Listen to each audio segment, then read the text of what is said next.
How y'all doing? Welcome, welcome. Y'all know it's terrific Tuesday. Yeah, it's Tuesday. Doesn't feel like a Tuesday. I don't know if you see that window, the little peek in the window. It's like some sunlight out, which is weird, right? This time of day, normally it's dark. So what does that mean? Spring is coming. I know we were joking about the weather and about how the weather is feeling nice. You know how Chicago ones are. Soon as it's 40 degrees, 30 degrees, we like, oh, this is summer. You know what I'm saying? Especially with all the weather we've had. And so I definitely was looking forward to it to get a little warmer, but didn't really was gonna think it was gonna be this warm. So and then to see that the sunlight is coming out, is staying up later. So it's 6 o'clock here. To sun to still be up. That means it's changing. Daylight savings time is coming. I'm sorry, y'all. I had to come on, get that to me, because y'all know how I feel about this. I'm a slight grouch when it comes to this stuff. So come on in, y'all. You know what I'm doing. I'm sharing to make sure that you guys see it all. I hope y'all doing well. And let's say hi to me when you get in so I can know you're here. And just like I'm sharing, could you please share? It would mean so much to me. It really would. And tag people in here. We're going to have a great conversation. Hey, Mom, how are you? Love you, Mom. We're going to have a good conversation. We really are. This one's not going to be too long today. I just feel like we're going to have a necessary conversation. We're still continuing in the Men's Mental Health Month. So it's definitely necessary for us to do this, but it's still going to be great conversations. It's not just for men. Y'all know these issues are for everybody. Everybody can get these issues. So it's going to be a wonderful, hey, JC. Okay. And so I'm just sharing. Watch. In a minute, I'm going to have a team and watch. I'm going to y'all don't even know. I ain't even have to do all this, but that's okay. I'm going to do it until I need to. As long as y'all rocking with me to have this good old conversation. So, like I said, happy terrific Tuesday. Hope you guys had a great weekend. So last time I talked to you was Thursday. Did you guys enjoy my guest, Justin DeBalls? It was amazing. We had such a flowing conversation. I think it was just the perfect time. And we were talking about all the systems in play and the people who perpetuate the thoughts about not being man enough or manning up, or, that you can't share. And even at 3 and 4 years old, and why it's still happening now in people that's 60 and 70. Let's just be honest, right? And trying to get beyond that and clear this stigma and let people know that we have to change the environments and how we think of it. Even it was no condemnation, but the reality is I was like, hey, even us ladies, we have to be careful. When somebody opens up to you, whether or not you believe they're right or wrong, you have to give them real space. This is not time for you to dictate how they deliver that result. It's not time for you to tell them how they need to say it, how they need to do it. This is my love language, all that stuff. If you want somebody to open up to you, it can't be any of those strings. You literally have to be unconditional in your efforts, because it's already hard for them to open up. So if they open up to you, please be a safe place. Please be a safe place. Then you can deal with the aftermath about, what that made you feel like, because then you're making it about you. And that person feels like if they're not valued, they're not going to tune in. They're not going to tap into you. They're not going to talk to you if they don't feel valued. So I thought it was, and I didn't just want to say it, and this is not me coming down on all ladies. I mean, I had to take this advice, with my father, my brothers, my son, my romantic interest in the past. What I'm saying? Making sure that I speak to men in such a way and give them a space and not, try to be heard or be understood, but in that moment allow them to be heard and understood, because they don't get that many moments, right? Us women, we always have moments to emote and say how we feel, but when they open their mouth, it's not to say to let everything go. This is not what I'm saying. I'm just saying we have to give a space. We have to give a space. So I'm encouraging that. Hey, cuz, hey, Ebony, hey, Cleveland, welcome you guys. Okay, so that it was like Thursday, and that was just my little recap. It was a really good. If you haven't got a chance, go back and watch it. It was good. And don't forget to share. This is going to be awesome. Just in case you didn't see what my topic is, here we go. Here we go. You already know I'm going to hit some controversial stuff, because that's just how I do. My thing is, if we don't talk about it, then what? Somebody's talking about it. So we might as well talk about it from the right aspects and talk about it. So we're still talking about Men's Mental Health Month. And again, all these topics are pertinent. All these topics are necessary. They apply to everybody. I just want to make sure that, I am directing certain things that I think are topics that men can appreciate. And this one is, I just do it to take the edge off. No biggie. I just do it to take the edge off. How many times have you said that? How many times has somebody been nosy in your business, worried about what you're doing? Follow me, y'all. And trying to attempt to restrict you on how you're gonna live, and you're an adult. You're grown, right? You pay your own bills. You don't have to answer to anybody. So, but how many times have you heard somebody say, hey, you drinking a little bit too much over there. You okay? Or, wow, like, you want to chill out on that. You seem like you're overdoing it. Or, Dad, are you all right? You seem out of it. Or, I noticed that you're doing this and it's increasing. You're doing it more and more. Hey, Mama Pat, and hey, D'Angelo, have you ever heard that? And I want to be clear. This is not about judgment, nor is this about regulating anything. I'm just talking about a topic, and the topic is: have you ever heard, or have you ever said, "I just do it to take the edge off"? I just do it to take the edge off. I mean, I'm gonna be honest. I've said it before in the past. I have, right? But the difference is, or it's not a difference. I mean, I've said it, it happened to me, that, that was a thing. And what am I talking about? It's, usually you say, it's no biggie. Everybody does it. Or, this is just something you do to relax. This is what I do. If I'm an adult, I want to do this every day. It's my business. Right. Right. It's no biggie, and I'm here to raise the question, or is it a biggie? Is it a problem? And what are we talking about? I'm talking about self-medication. Self-medication. Now, you might think that you've never done it. I am going to say different. I'm going to say, this is going to be controversial, guys. You already know when I'm going to say something, I'm going to hit it hard, and I'm not going to take it back. So that's just I'm going to stand on what I say. I believe we've all self-medicated in some form or fashion, right? With different things, right? Okay, now I know a lot of you are just going to go to the common stuff, and I will be talking about the common things that are the most harmful, but I'm going to be fair. I'm going to talk about everything. You already know I'm going to put it all out there, because it is a real thing. It's real relevant, and let's talk about it because it's a real issue. Okay, so self-medication. What does that mean, and what is that? Why are we talking about when we talking about men's mental health or just mental health issues? Well, again, like we talked about, mental health issues or mental health topics, meaning like when people have anxiety that comes up, people are dealing with traumatic issues like a death or a job loss or, relocation or sickness, right? That's even a traumatic situation, especially if it's really to almost death, right?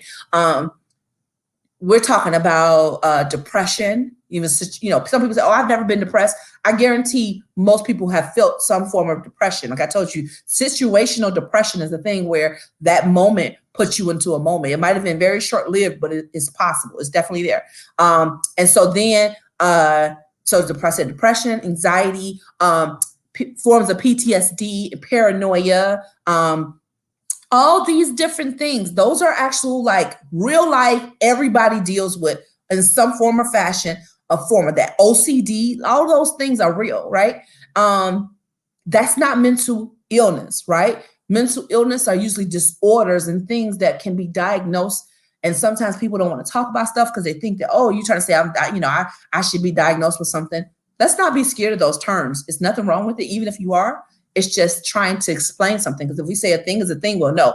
Don't you hate going to the doctor and they say, well, I don't know, you might have upper respiratory, you might have this, you might have that. I'd rather you just tell me this is what I have so we can know what the treatment is. That's a good analogy. Paris, you are doing good. Y'all are really scared of this mental health illness. And my thing is this, I'd rather know so I can get treated and start on the treatment than not know. It's just as bad as people talking about, I'm not going to the hospital. I'm scared of doctors. I don't want to go to the hospital. And I understand there are a lot of reasons for us to have had that stuff in the past. But now in 2021, we know better. There's more research out there. There's more resources out there. There's better information to help you overall overcome these issues. So in hindsight, I don't want to go, I'll go on a tangent. But my point is that when we separate mental health issues from mental illness, and let's talk about mental health issues, the reality is that people use self-medication to cope with life's trials and tribulations, with life. We're just trying to deal. And unfortunately, it is what I think is the norm. I'm here to tell you that it's not good. The reality is that we all have done it, me included, right? You like, no, Paris, I don't do that stuff. I don't do all that. Okay, well, that's fine. I'm gonna walk down your street in a second. Don't you worry. I'll walk down your street in a second. What is the number one thing you think about in self-medication? Number one is you think about like drugs, right? Hardcore drugs, meaning cocaine, heroin, meth. Those are some of the real nasty ones that people hear about. No judgment. Anybody's on that. I'm just telling you some of the things you hear. So a lot of times when you see addiction, I see more than just addiction. I see that there was a mental health concern or issue under it that caused the addiction to spiral out of control because they could not handle it. Not to say that there's a good amount of heroin or a good amount of meth, but I'm just being honest. Like they didn't turn to that because they said, I wonder what meth would be like today. People who turn to things like that is a form of escapism. It is a form of self-medicating because something hurts so bad that they don't want to deal with it anymore. Okay. So the next time you want to be judgmental to somebody that is like a hardcore drug addict or a former drug addict, I think you need to think about the fact that we are way more alike than we're not. And you're not necessarily stronger than them. You just haven't maybe been through what they've been through. So we talking about hardcore drugs. That's one form. Patricia, you said drinking. That is absolutely another one. And I think, let me be honest. I think the world does not think that you can, I think people think to have a problem with drinking means that you are strung out on the corner, homeless, and doing something crazy. I really do believe that more people self-medicate with alcohol than most things. I really do. I believe that a lot of people are, hey, Uncle Jerry, I believe a lot of people mask it with having a good time and mask it with, oh, I'm just, an adult. I like a good pour. And listen, PSA, for y'all come for me. I'm not saying you can't do any of that. I'm not saying I haven't drank. I'm not saying I don't. I'm saying to you that the difference is alcohol is a very easy thing to dive into because it's legal, because it is socially acceptable. And then what do people talk about? Alcohol as being a way to relieve stress. If you had a long day, go home and have a glass of wine or go have a drink. That is what we talk about all the time. The problem is, if that is your if that's your way every time, if that's your only way, if that's the first thing that you run to every time you have an issue, every time you feel anxiety, every time you feel sad, if that is your way to problem solve everything, then you have a problem. Now, am I expecting a lot of people to say, oh, well, Paris, you're right. I have a problem. No, it's not that easy, right? Because it's going to be hard for you to realize that because nobody wants to think I have a problem with something like that because it sounds bad, right? The stigma attached to it. But the reality is that this is something that, if it is something, the definition of it being if you're using it for self-medication is that if every time you have an emotion or every time you feel anxiety or you feel sad or anything, and the first thing you do is turn to alcohol, then there's a problem. And even if it gets so bad, when you're in addiction where you cannot function without it, right? But I'm saying even before people say, oh, I know I'm in addiction, the reality is that there's a lot of people that I think have a problem with alcohol that people don't think they do. And the reality is, even if you told them, they'd be like, oh, no, I'm good. I just like to have one every once in a while. And they don't realize that it's a form of escapism from that they are escaping their life by getting intoxicated, inebriated, so much so that they don't have to deal with life. Pat, you said another good thing. It could be an underlying trauma that was never dealt with. That's one of the things I was about to get to, because the reality is nobody talks about why we're doing it, right? The reality is you think it's normal because, hey, your daddy did it. He had a 6-pack every time he came home from the store, right? Your mama always had a bottle of vodka on the table. It's no big deal. And then this is how people validate it. Oh, I go to work every day. I take care of my kids. I'm responsible. I go to church. All those things. Then now it's not a problem because you are functioning. I hate the word functioning because people really believe it's true. Like this idea that because you're doing all of the normal stuff in life that you don't have a problem and you're not escaping. It's one of the most horrendous things I see is functioning alcoholics because they believe that they don't have an issue because they are still adulting or doing life. It's a trap. So if Jeff, I'm not here to judge you at all. And I'm saying that if you find yourself, if every response to something is to drink, then there's something we need to get to. There's an underlying issue. There's no judgment here. I just want you to think.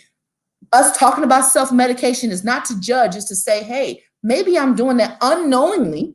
Because remember what I said, when you're doing something, you don't realize you're doing it until somebody points it out or until you have an epiphany that this is not normal. And a lot of times people are in trouble way long after they could have identified they had a problem. So my thing is, if I bring it to the light, maybe you think about it, right? Okay. It's something that we should talk about. Okay. So I don't want to stick on alcohol too long. Marijuana, smoking, I don't necessarily think something's wrong with it. It is what it is. But my thing is, if it's something that you need to function, you need it to be able to deal with any emotion you have. Oh man, let me light one up so I can calm down. Cigarettes, same thing. You need it. If you can't have an emotion without needing a joint or needing a blunt or needing a cigarette, then you are self-medicating. Simple. And I know it's socially acceptable, so you won't ever see it. There's nothing wrong. Marijuana's a plant. Listen, live your best life. I'm not saying I don't have any problem with marijuana, to be honest with you. I'm saying to you, though, is that it's not what you're doing, it's why you're doing it and what the purpose of it is. What is driving you to do it? It's one thing if you say, oh, well, I might want to have a drink today. It's another thing when you something happened and you literally have to have a drink or literally have to smoke. I know people will be in conversations and they be like, let me light up something because I can't even deal with this conversation in this moment. Again, it's okay to say I'm having a moment and maybe I need to do it. But if that is if that's how you respond to every feeling that you have, if every time an emotion comes up, if that's how you respond, you might be self-medicating. No judgment. I want to talk about what causes it. But first I got to define it because you probably don't believe it's you. Right? So, let's go to the next thing. I'm gonna keep going. So I said alcohol, I said the hard drugs, I said liquor, And when I say, let's go to like pills, like opiates and stuff, people don't want to talk about that, but that's a real thing. People are real time addicted to prescription drugs. Hey, Cynthia. Hey, Auntie Elaine. And it's a real thing, and we don't really think it's real because the doctor prescribed it. It's the same how alcohol, you can walk in the store and get it, so it must not be bad. The reality is that it's still bad just because you can get it from your doctor. There are people that abuse it, maybe not even meaning to do it, but if you find yourself that you're popping prescription drugs to take you away from a problem, then again, you're self-medicating. And there are a lot of people that are doing that see nothing wrong with it because, and that's how they get into this slope and this downward spiral, because it is socially acceptable to go get drugs from a doctor when you're dealing with something else. And then now you're hooked on it. And then now we have the opiate thing, right? Let's not go there, but that happens. It's a real thing. So then so I said, I talked about alcohol. I talked about hard drugs. I talked about marijuana, cigarettes, and I talked about, I think I talked about all of the drugs, right? I talked about all the drugs, right? And let's be honest, like most people have dealt with it. But what if you say, Paris, I don't do no drugs. I've never done drugs, so you're not talking to me. That's not me. It's not happening. We're not talking. Well, I have to talk about one of the strongest drugs. You already know I was going there. I have to talk about one of the strongest drugs. sex, sex. Now, I know how some of y'all like, oh, here she going ratchet. I'm not going ratchet, right? Okay. Let's just be honest. You can be addicted to anything. And so there are people who have turned to sex that's as their drug. Like, I'm literally stressed out. Let me go get me some. I am frustrated. Let me go get me some. Because you do understand when you have sex, you get those endorphins that's released. And really, that's what people do. It's those pleasure sensors that give out that give off those chemicals in your body. It activates those chemicals to make you feel a form of relief, which is most time what our brain is doing is, what can I do to get some relief? Like, I'm under so much pressure. I don't know how to properly deal with this stuff. What do I do to get relief? And so maybe yours is not drugs or alcohol. Maybe it's sex. And although there's nothing wrong with sex per se, the reality is that you can be using it as a form of escapism, right? Patricia, you said the perfect thing. You said immediate gratification. Absolutely. It's the thing where you're like, you know what? I know if I have sex, this chemical will be released in my brain, into my pleasure sensor, and I'm going to be like, whoo, for a minute, I don't have to think about it. And it makes me feel good when I don't know how to feel good. That's what most of these things are. Self-medicating is instant gratification. That's all it is. Because I need to feel good right now. And so, yes, so before you say, oh, that's them druggies, that's them people that drink, all that, I want you to pull back, because I believe 98, I'm going to say 100% of people have used some form of self-medication. So, so I said sex, because I know y'all probably like, come on, Paris. I'm just being honest there. Listen, okay?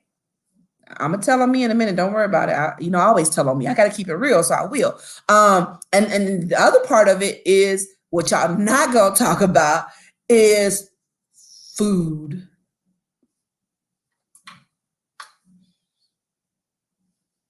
Oh, y'all don't want me to go to food, did y'all? No. And I shouldn't be talking about it because I see my little rolls right here in the mirror. That's okay. I'm working on that right now. But food, people eat when they stressed.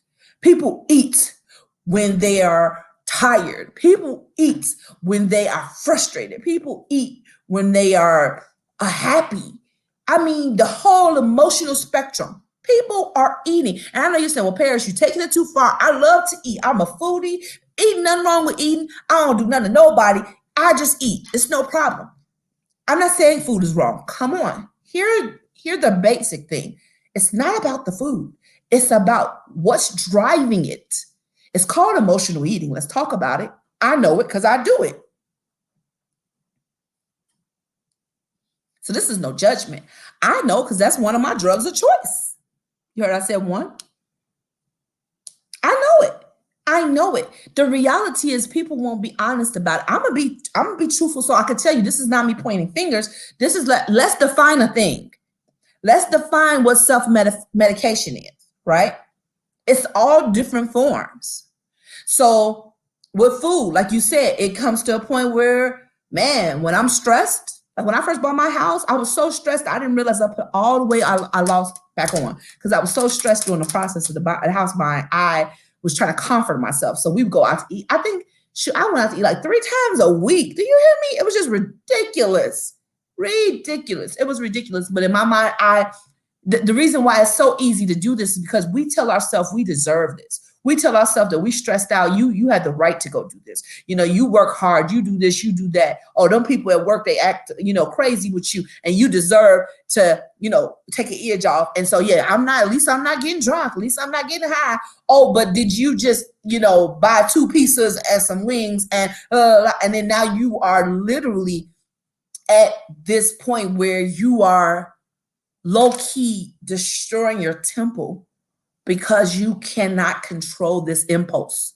It's one thing to eat and say, okay, we're having a moment, okay, whatever. But if you will be honest with your own self, if this is something that's your pattern, if every time you have an emotion, you eat, you are self-medicating with food. Sorry, not sorry, okay? Hey, Jillian, how are you, hon? And so, you said it's an unconscious act. It absolutely is. And this is where I'm talking about. I'm only talking about this not to judge, not to make anybody feel bad. I just like to make us all feel like we all have done this. And when you feel like it's harder to point fingers, it's harder to judge, and you can be honest about you. You don't have time to worry about what somebody else is doing when you worry about you. Okay? I don't have time to worry about what you're doing. I'm worried about how it affects me. I want you guys to have that same thought process. So I'm telling you this so you can look and see what is your drug of choice. How are you self-medicating? Julie, you said the same for you. Listen, sis, it's a lot of us. Let's be clear. Because I think a lot of times we don't talk about the honest part of it. And we're like, oh, that's just them. They doing this, they doing that. And that's not me. That's, I don't deal with that. The reality is all dangerous. Just because you're not, found, OD'd somewhere doesn't mean that you're any better than the person that self-medicates with heroin. You're still not dealing with your emotions good. And guess what? You're just dying a slow death. And I'm speaking on me too. When I medicate with food, I'm putting my body off. I'm putting undue stress on my body. Now I'm carrying more weight. I'm getting older. My knees hurt a little bit more. I'm not as,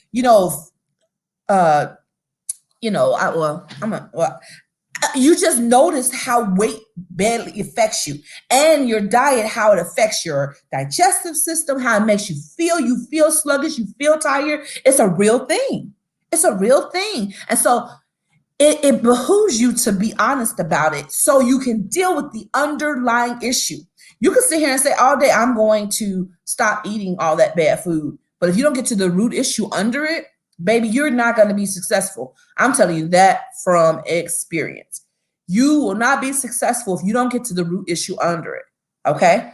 And so the reality is that why am I going through all this? I'm going through all this. So now that I think I've convinced a good percentage of you guys that we all have self-medicate sometime in some way, right? We all do. The difference is, how severe is it, right? Because there's a spectrum, right? There can be some people that, okay, sometimes when I get sad, I go eat this or whatever. Or sometimes I get sad, I'm going to have a hard drink, or, I'm going to go smoke this spliff, whatever. I'm going to have whatever you do. Oh, I'm about to go get me some sex, right? Because this, I just can't deal with this right now. I can't deal with this. Whatever it is that you use, there's a spectrum of how healthy it is. Self-medication is not necessarily the best thing. I'm not going to say it's the worst thing, but I'm going to say it's really not good because you're not dealing with it the correct way. You're not going. And I believe that it's, and the reason I said not really is because I'm using the whole idea. I can see somebody argue, oh, everybody has had a piece of cake when they say it one day. Listen, That's fine. We're talking about abusing it. We're talking about turning to something every single time you have an emotion, right? And then what when that happens, what do we do to deal with that underlying emotion so that we're not abusing some of life's pleasures? Am I saying it's wrong to have a drink? Am I even saying it's wrong to smoke some marijuana? Nope. Am I saying it's wrong to like the feeling you get from pleasurable sex? Absolutely not. Am I saying it's wrong to not bake a cake or have a nice dinner that you really love? Do all that in moderation. And when it becomes a point where this is how you respond, you have to get to the root. You have to. You have to get to the root, because this is always going to end bad. Like they say, everything in moderation is always going to end bad. And so this is where I wanted to get to the middle of this thing, is that since I said we all have done it, right? I think you guys are starting to believe that we all have done it. Then let's get to a point about dealing with the root. Mama Pat, you said, like, we're trying to pull out a weed. If it's not pulled up at the root, it will come back. Absolutely. That is a great analogy. That's exactly what it is. We are trying to treat the symptoms and we're not dealing with the actual condition.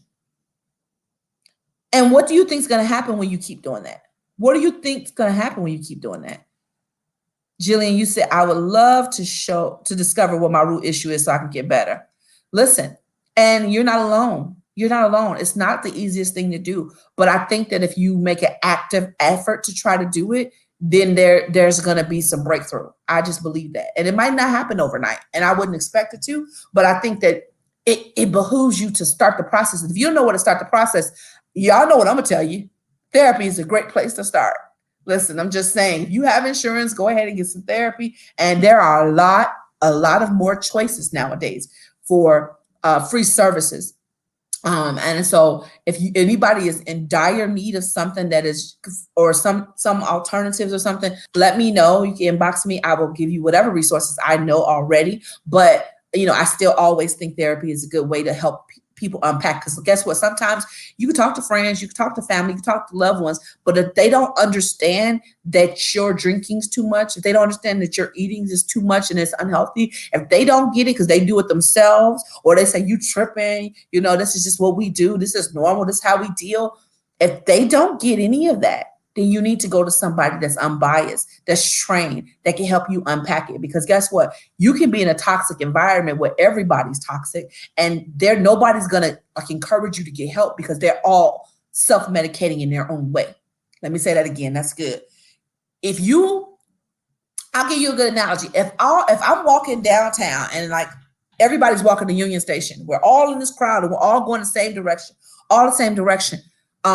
it's going to be hard for me to walk against the crowd, right? It's going to be hard for me to walk against the crowd. Nobody's going to tell me, no, don't go this way, because everybody's going that same way. Same thing. If you are all doing some of the same way, even if you're not using the same drug of choice, right? You're all self-medicating in some way.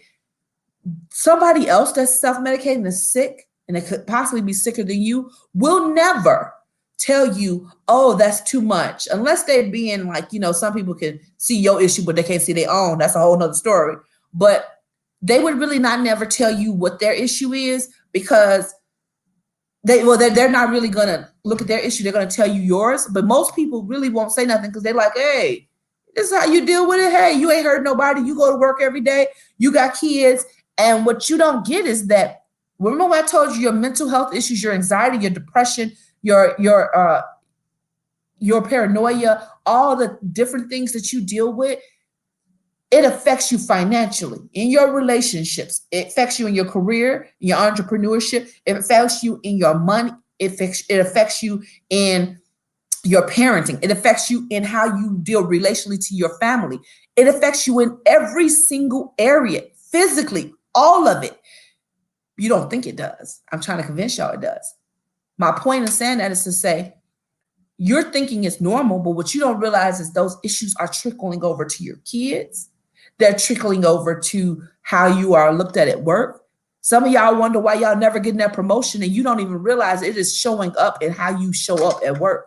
And they're like, that person's not stable or something, and they just don't even want to deal with you on that level. They shouldn't care. We're not talking about what you should do. I'm just telling you what might be showing up and where it's showing up at.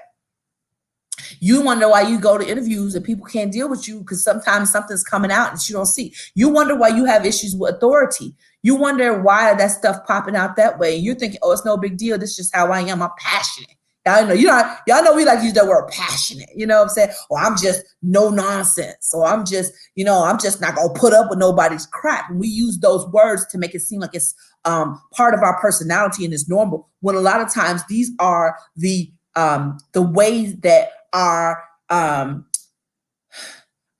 wounds that we didn't deal with, how they manifest. And because they're manifesting in these ways, they do it so often, we think it's normal. We think it's normal. And because we think it's normal, we'll never really treat it. We're going to just say, oh, it's part of us. You know what it's almost like? Let me tell you what it's like.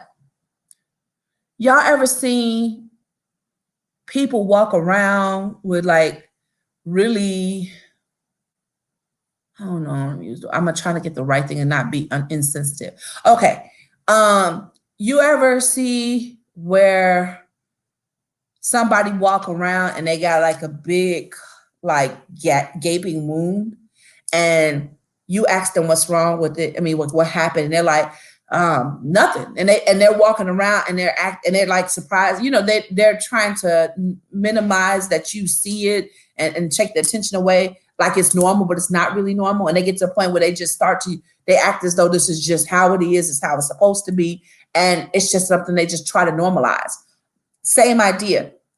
I think people walk around with their trauma. Here, this is good. And with their wounds on display and are surprised when people see it. And then they try to normalize it and make it like, well, this is just how I am. I'm just strong-minded. I'm just independent. I'm no nonsense. I'm just a boss. You know, no new friends. I just do this. And this is something they wear as some type of trophy. So don't be surprised when you don't necessarily get that accountability from your group if everybody's toxic, which is why I suggest to go to therapy. Jillian, you said, I know I need therapy. I don't know which way to look for someone that can help me. I'm gonna reach out to you, Jill. I know a lot of therapists that are good. I mean, I'm in school for it right now, but I know a lot that are really good, and I'm going to help you out. Send me an inbox so I can remember to do that. So it's charge it to my head if I don't reach out on my own.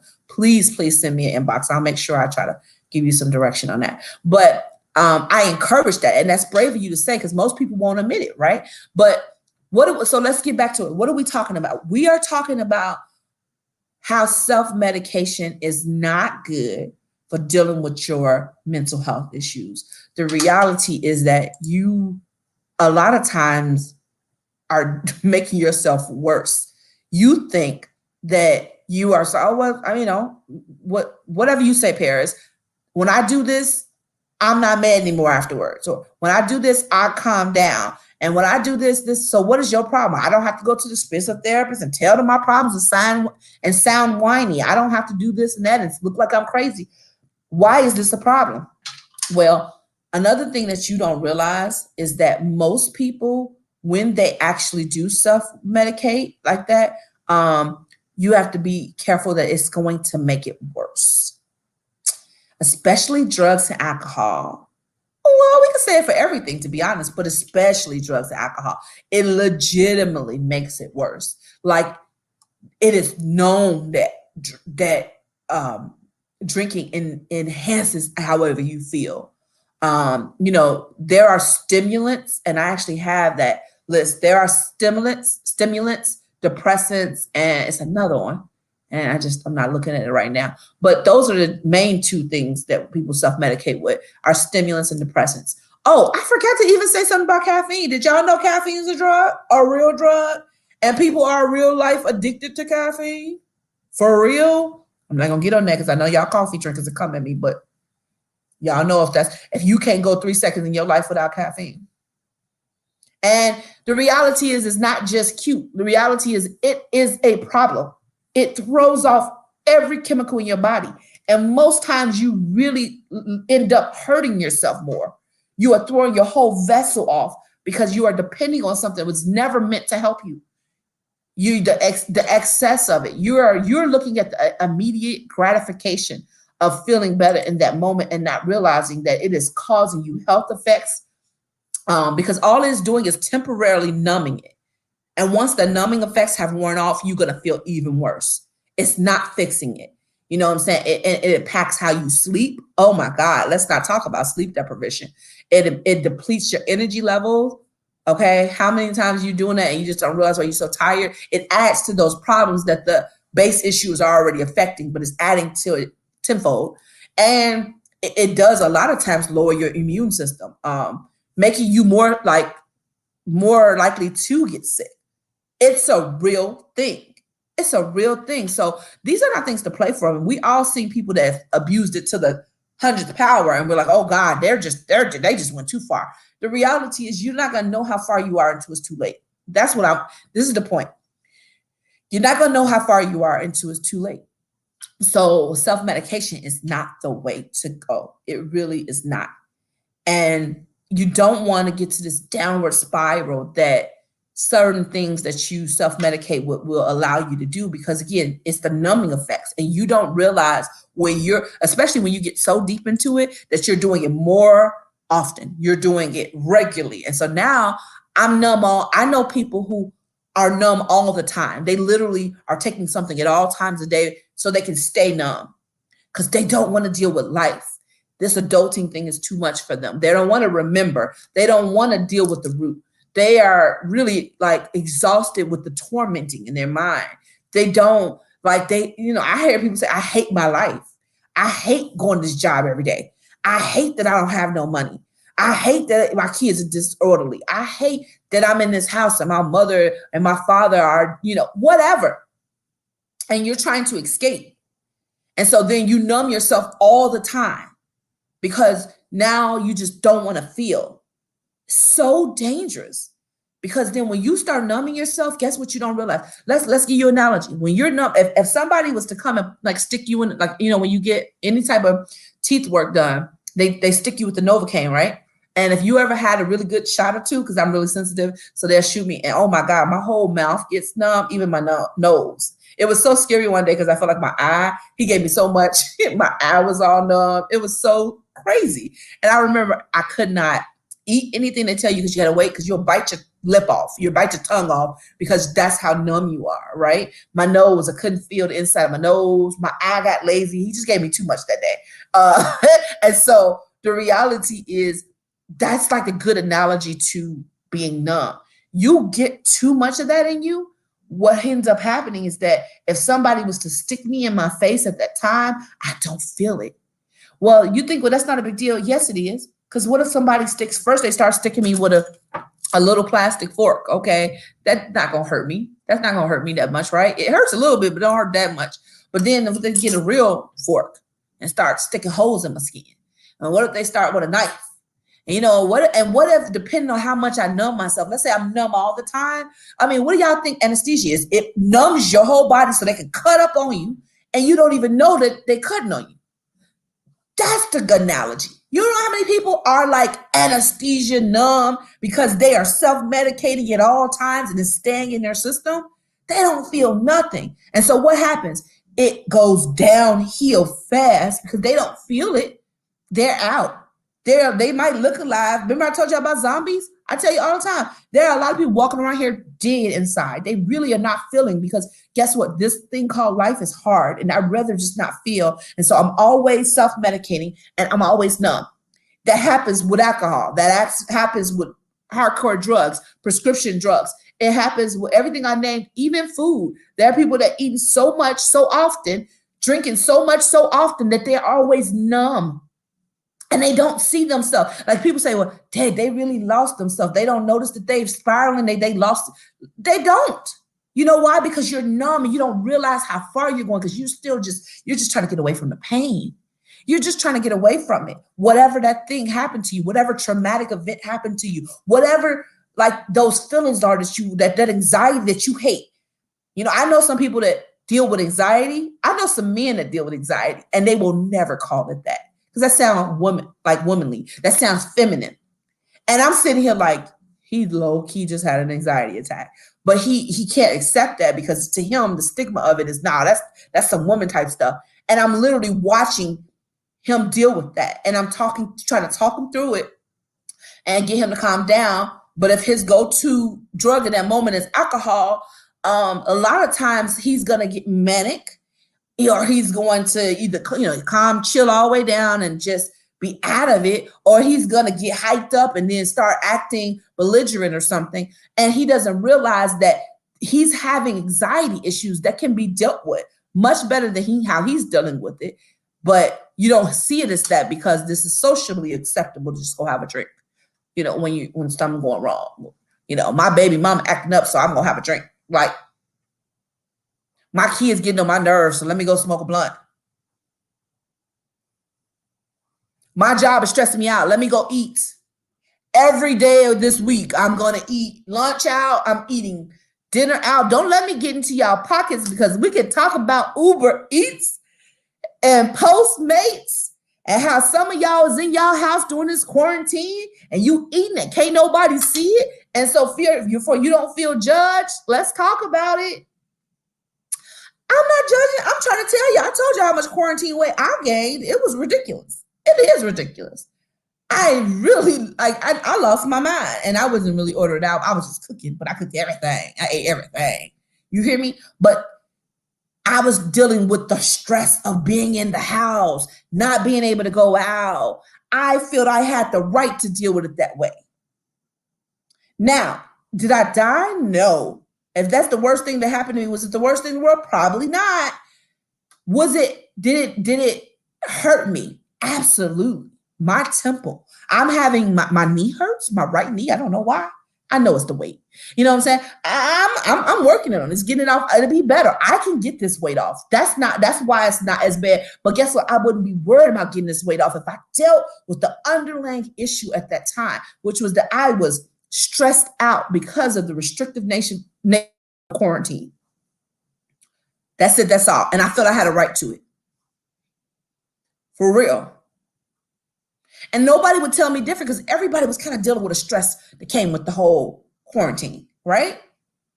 And I'm not going to tell anybody how to deal with it, but I'm giving you examples of how this thing goes left quick and you don't realize it. And you're somewhere and you're wondering why you do this. Why is this your best? Like when people talk about, oh man, my best friend, they name their alcohol, or they name their marijuana, or this is when I started. I just look, or when somebody be like, ooh, when they talk about food and it becomes this whole like lustful thing, or like we said about sex. So you somebody that's so like, I can't. And let me tell y'all something. I told y'all I am honest.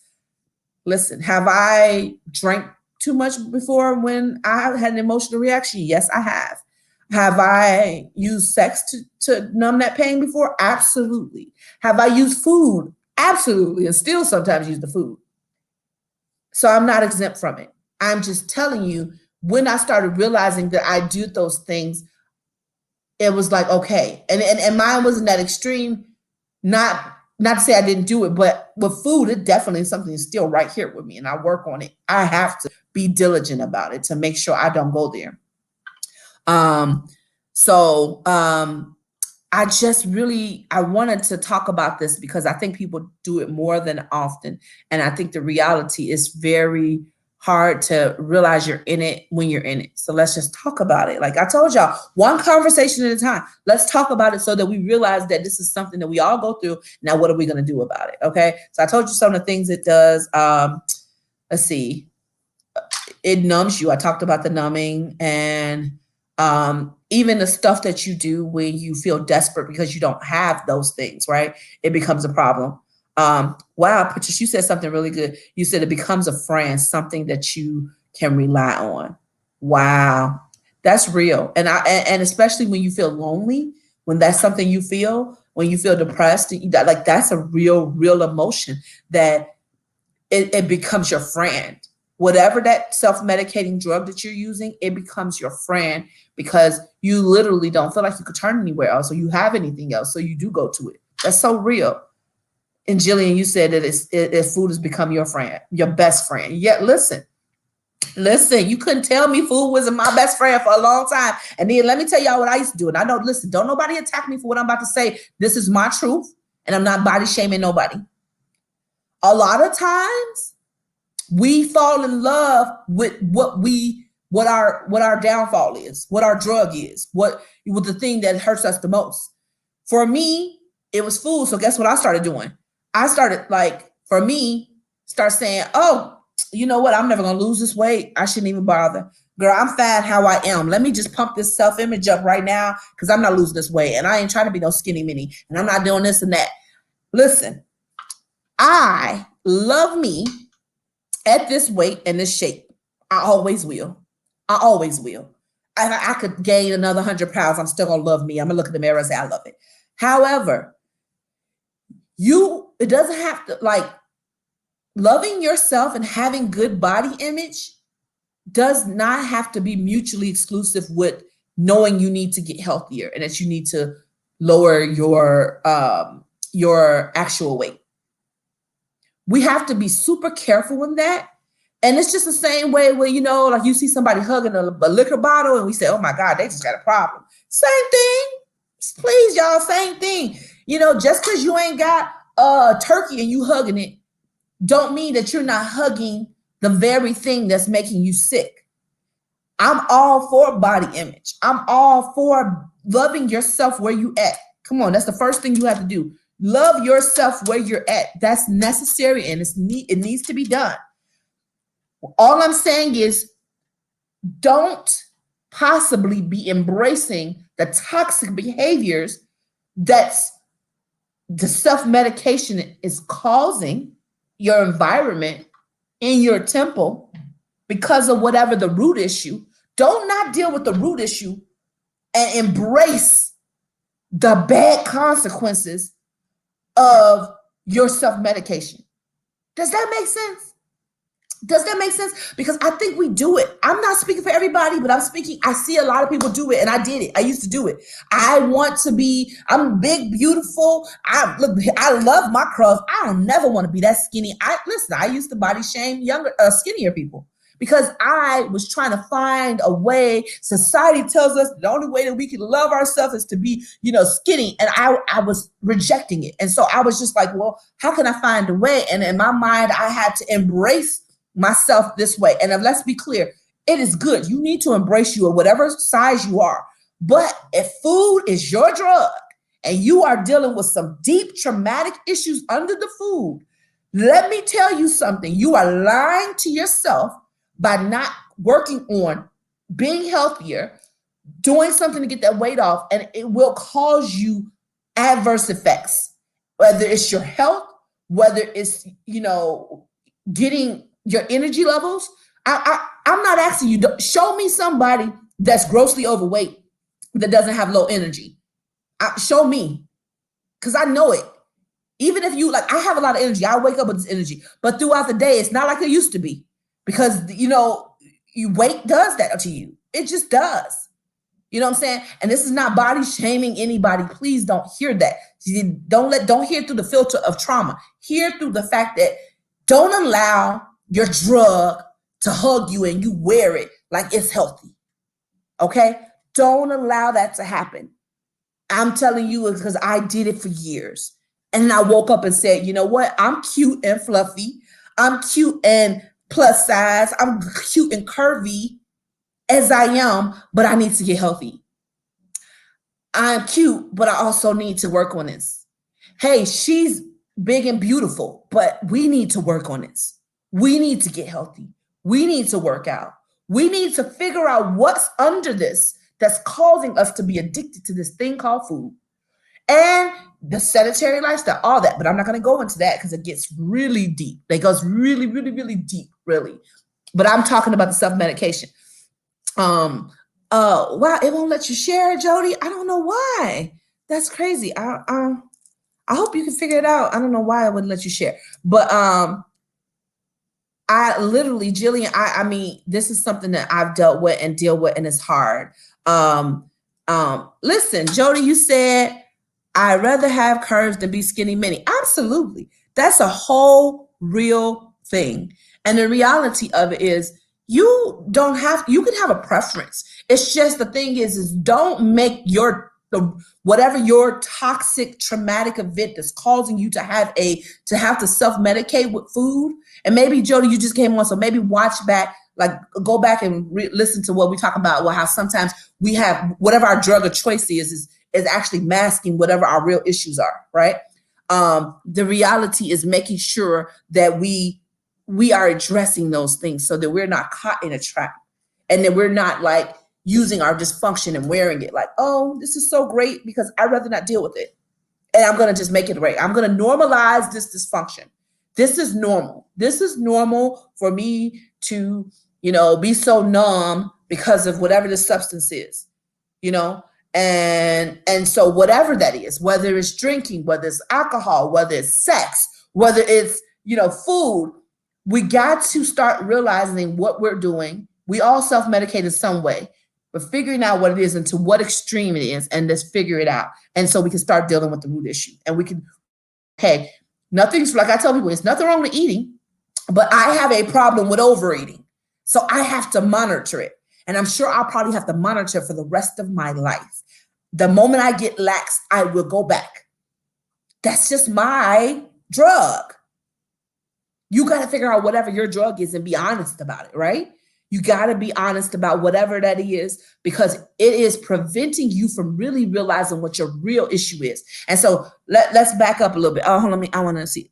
Mama Pat, you said for you, it's just the opposite. I would eat to self-medicate, gain weight, and begin to hate yourself. Until God showed me to love myself no matter what my size is. Absolutely. Absolutely. And that's what happens. Like, everybody's different. And then you have people that have like the eating disorders, like anemia, bulimia, and being anorexic, and different self and body dysmorphia, all that stuff. They get to the point where they are super skinny, but they don't see that, and they're having issues with it, but it's usually rooted with an underlying cause. So whatever it is, being able to realize what that is and deal with it. So why am I talking about this for Men's Mental Health Month? Because I think that you have so many people believing that they don't deal with mental health. This is not going to apply to them. And they don't realize that they do deal with it. A lot of times they're self-medicating and they think it's okay and it's normal. So all I'm asking is for you guys to turn that little mirror. Remember, I tell y'all, here's our mirror. Turn a little mirror towards you and to look at it and say, you know what? Is it possible that this annoyingly loud person named Paris is talking about me? Is it possible that I can relate in any way? Is it possible that, my need to always have, a full bar stocked at all times, and the fact that I drink every single night, is that possibly me escaping from my reality, and am I self-medicating with that? Is it possible that I always have to have marijuana on me at every time, and every single time I feel something, I have to light it up? Or cigarettes? Is it possible that that is my crutch, my drug? Is it possible that, every single time that I feel stressed out, I got to go find some different person to have sex with because I just need the itch to be scratched? Is it possible that I'm using that as my drug? Is it possible that, I'm so stressed out, so every time let me go ahead and go eat something? I'm tired. I'm annoyed. Let me eat something. I'm bored. Let me eat something. Is it possible it's my drug? All I'm asking you is to open your mind to the idea that this is possibly that you're self-medicating. Figure out what your drug is. Figure out how extreme it is. And realize that you too are not exempt from this. We all are. We all have it. Just like we all have to go to a regular doctor and check ourselves out and make sure we're good. I'm starting the conversation so we can realize our mental health is just that important, and that we all have different things and different ways that we deal with stuff. And we need to start to talk about it so we can figure out what healthy looks like, figure out what our problems are, identify them, and start to get the help so we can get better. So, Jody, I love it. You said I'm not annoying. You got my attention. Thank you, ma'am. I appreciate it. Like, my goal is just to listen, however I got to say it, however I got to put myself out there. If one person can say that, hey, you helped me out, or you put something in a different perspective, and now I can look at it and help and start working on me. That's all I want. Listen, lives are changed one conversation at a time. That's why it's called Conversations from Paris. Lives are changed one conversation. There can be one conversation that can change your mindset to make you realize that it's a different way. Okay. And I don't think, Jody, you say you have a lot of issues. I'm not going to have even, you might, but you know, at the end of the day, we all do. And the reality is nobody's better than other. It's just that if you're willing to be brave enough to start working on yourself, man, you're the hero. You are one step closer to being the best version of you possible because you're willing to look at yourself and start to say, hey, let's do something about it. So I hope that this helped you guys. I really do. I hope that we all see how we all have something. And listen, the next time you tell somebody, I just do it to take the edge off, that's your drug. And maybe you don't say that, but we all have it. Figure out what yours is and stop petting it like a pet and start realizing that, hey, you know what? I'm using you right now. I might not be able to quit cold turkey, but I'm going to figure out how to have a healthy relationship with you or stop you altogether and start dealing with my issues in a better, more healthy way.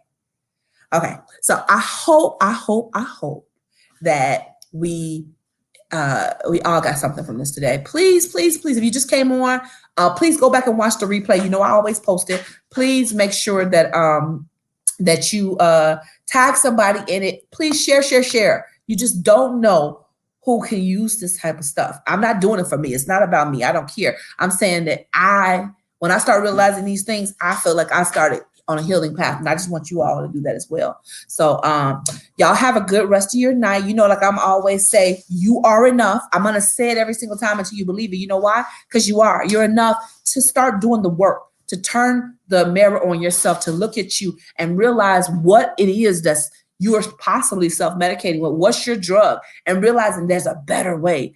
There's a way that you can go around this and figure out a healthier way to deal with this. All right.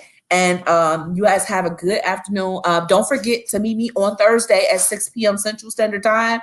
We're going to be finishing up our Men's Mental Health Month. My guest, Ted Peterson, is coming on. He's another mental health specialist. It's going to be amazing. We're going to wrap it up and it's going to be phenomenal. So please meet me on Thursday at 6 p.m. Central Standard Time. We're going to wrap this month up. I think it's going to be amazing. Thanks you for everybody that's been engaging. Yes, Pat, let's end it off with the fact that we are our brothers and our sisters keeper. That is real. We love each other, and therefore we're going to just, get each. I don't want to just be healthy. I want us all to be healthy. Okay. I want us all to be healthy. Yes, Jody, come on. You are welcome. Welcome to the family. Look, we're going to have these conversations, and I want you to be on every single one. Go back and watch this one and let me know what you think. Honest comments. I read them all. Okay. Love you guys. I will see you guys later.